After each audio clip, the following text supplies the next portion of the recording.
In a pool filled with 100 million foam balls, there's one real marshmallow hidden. The first person to find it wins a $100,000 prize. The problem is, the foam balls and the marshmallow look almost identical, and you can't tell them apart just by looking. 5 men jump into the pool and start searching. Peter thinks the marshmallow is sweet, so he decides to try using his mouth. George feels that using his hands is too slow, so he takes off his shoes and uses both his hands and feet. Jack buries himself completely in the foam to search, but after a long time, they find nothing. The host suddenly announces the first challenge. He throws 2 sound-producing headphones into the pool, and whoever finds them first can avoid a penalty. The men immediately quiet down and lie on the foam, trying to listen for the sound. The foam makes too much noise from friction, so they have to stop moving to hear anything. Tom is the first to grab one of the headphones, and George finds the other. But Andrew messes things up, and George misses his chance, making him very angry. In the end, Jack manages to get one. Next, the losers face a punishment. They're tied together with ropes and have to move as one. They look like a love triangle caught in a bind. It's difficult to walk, but they have to keep searching. 2 hours pass,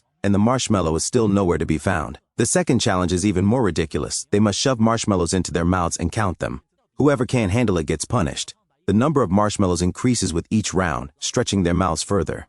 Finally, Andrew manages to stuff 16 marshmallows in his mouth to win. The others have their hands taped up and become chicken claw hands, making it even harder to search. Time passes, and they're all getting more and more tired. The host brings out some pictures. Everyone must find the differences in the images, but Andrew seems to have poor eyesight and can't see any of the differences. In the end, he's forced to stay fixed with a stick, his hands restricted. Over 5 hours pass, and there's still no result. Just as they're about to give up, the host brings out a UV flashlight. The real marshmallow will glow. The opportunity is here. Each person takes turns throwing marshmallows into a small bucket to try to win the flashlight.